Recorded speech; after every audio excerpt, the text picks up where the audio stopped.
各位乡亲，大家好，欢迎收看《看世事讲台语》，我是雅文。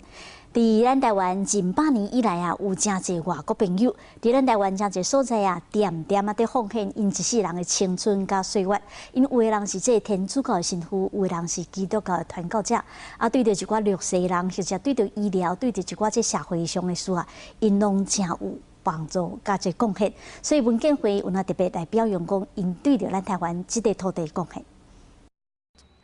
国内外拢相当出名的宜兰南洋武德环，创办人是意大利籍的密克林神父。1964年来到台湾，伫宜兰踮咧半世纪，嘛参加几位真受到欢迎的童玩艺术节，一路陪伴台湾成长。神父讲，台湾即马必须靠文化行出去。台湾呢要走出去了，就是要很多人喜欢台湾，所以文化是重要的，因为政治的是好处没有好处很难，这个但是文化是抓人家的心的。甲一世人拢奉献予台湾的外国人相当的多。文建会统计，伫台湾踮超过30年以上的外籍人士，都有1500位以上。这位已经过身的阿根廷神父费俊德，28岁来到台湾，就踮伫北港，一世人拢要为北港佮金门落实囡仔的教育来招总。在台湾做了这么久，他回去才三次而已。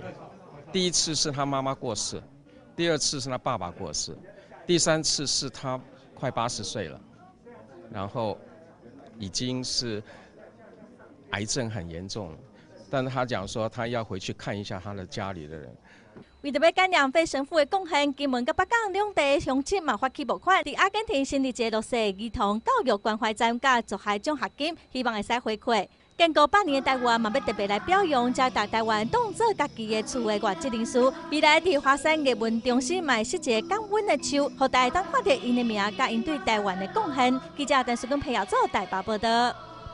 看到这外国朋友为咱台湾所做的，真正是互人真感动。有哪想到一句话，讲点塔七赞不如按住一丁啊。意思就是讲啊，若用这嘴啊大声会晓讲这爱台湾，不如就亲像这外国朋友共款，找这所在安尼点点啊，伫这啊这所在一个角色伫遐屈落，啊为咱台湾做真正奉献。咱来看到因啊，去做一寡咱人无爱做的代志，或者是讲因真心安尼付出，真正是感恩啊。